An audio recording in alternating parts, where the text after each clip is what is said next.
We turn then to our order paper, and first an urgent question in the name of Mr Johnson. I want him to move his urgent question.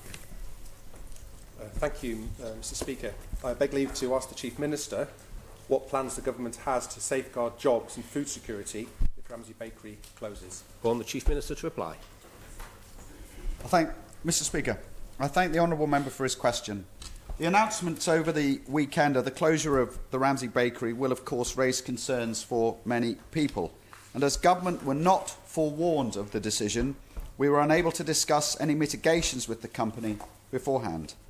As soon as the announcement was made publicly on Saturday, I asked the Minister for DEFRA to lead on the Government's response to this news with regards to understanding the decision and the longer-term impact on those people directly affected, and of course on broader food security. I can confirm the DEFRA Minister will meet with the directors of the bakery tomorrow. Honourable members will of course recognise that the bakery is a private commercial business. Nevertheless, as discussions progress, I will be in a better situation to update this Honourable House and will commit, Mr Speaker, to doing so as soon as possible. Supplementary question, Mr Johnson. Thank you, Mr Speaker, and thank the Chief Minister for his response. The news of this closure is clearly a shock on many levels, but it is particularly hard on those who are employed by the bakery and those who are indirectly rely upon it.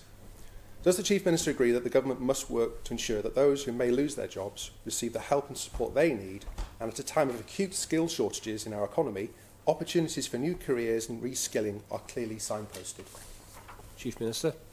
Thank you, Mr Speaker. Of course, yes, my thoughts are very much with the 80 or so people who are employed by the bakery directly, and of course those who are also indirectly affected and who may work for other businesses as part of the overall production and distribution chain. Mr Speaker, I absolutely commit that the Government will be reaching out properly to all affected employees. I think it's important that we have our discussions with the bakery tomorrow, and as I said, in the next few days we will understand and get a clearer picture both of the motivation of the directors for the future and understand what role Government may have to play in terms of potentially moving things forward. But absolutely, Mr Speaker, at the heart of this there are people and jobs, and we will be working appropriately with all those affected to try and help both reskill and retrain where appropriate, but also help them try and find new employment if indeed the bakery does shut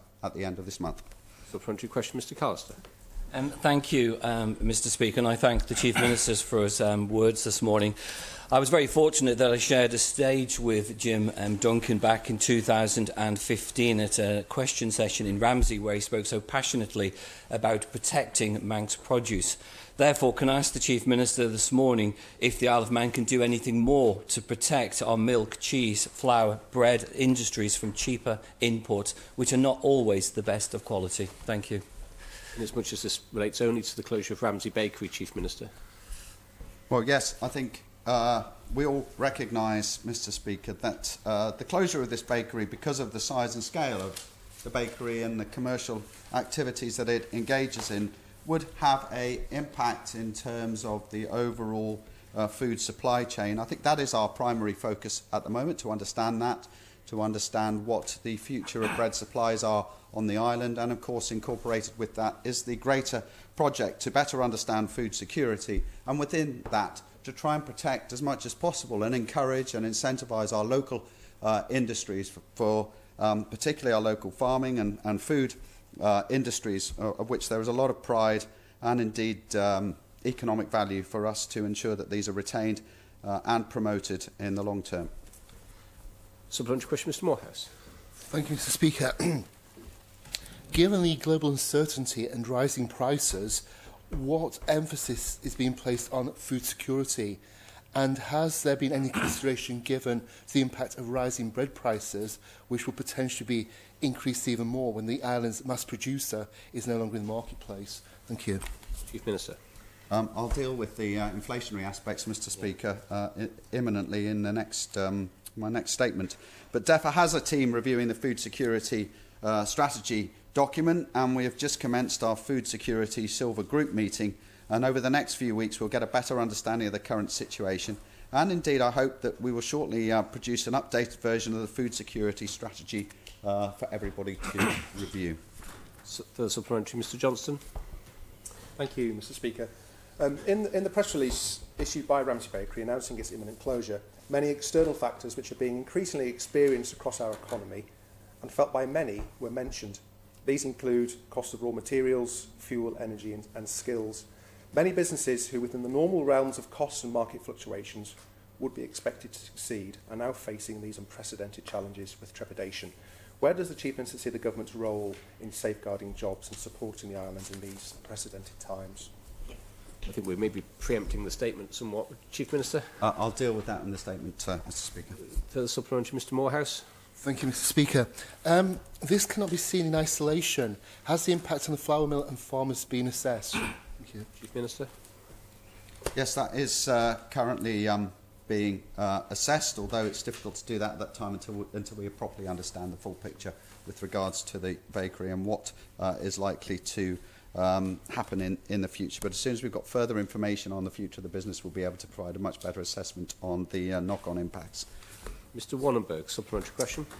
Thank you, Mr Speaker. Could the Chief Minister tell us that given the prominence of Ramsey Bakery in the food supply chain, what dialogue he or members of his administration have had with Ramsey Bakery since he's come into office in September? Thank you. Chief Minister? I think that question is probably better answered by the DEFRA Minister. I don't have specifics, but suffice to say the Minister has been working on the food security chain, and we take a very active interest in the activities of Laxey Glen Mill, which, as you know, is owned by the taxpayer, and I understand that indirectly there has been discussions with Ramsey Bakery. In fact, I understand the Laxey Glen Mills met with the bakery only recently, and no indication was given of the announcement that came forward on Saturday. For Mr Wannenberg, another opportunity, and then final supplementary with Mr Thank you, Johnston. Mr Speaker. The question was that had he or his administration, member of his team, met with Ramsey Bakery, not the flour mill. Thank you. Chief Minister. I haven't met with the bakery since I've been Chief Minister, no. And final supplementary, Mr Johnston. Thank you, Mr Speaker. With over 80% of flour production from Laxey Glen Mills going to Ramsey Bakery, this news will be a major blow for the mill and for the milling wheat growers who have supplied the mill for over 30 years. This also affects the ancillary businesses, including road hauliers.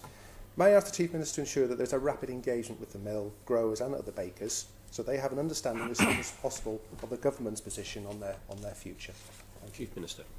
Absolutely, Mr Speaker. There are significant impacts, as we've already acknowledged, across the supply chain in these circumstances. Our first step will be to meet with the directors, which will take place tomorrow. The DEFRA Minister will be meeting with the directors. We will understand further the situation. As I said, we will understand initially whether there is a role for government to play to try and help a better transition, potentially, and a role to play in terms of protecting food security, certainly in the short term. And as soon as that position has become clear, then, of course, we will engage as appropriate across the supply chain.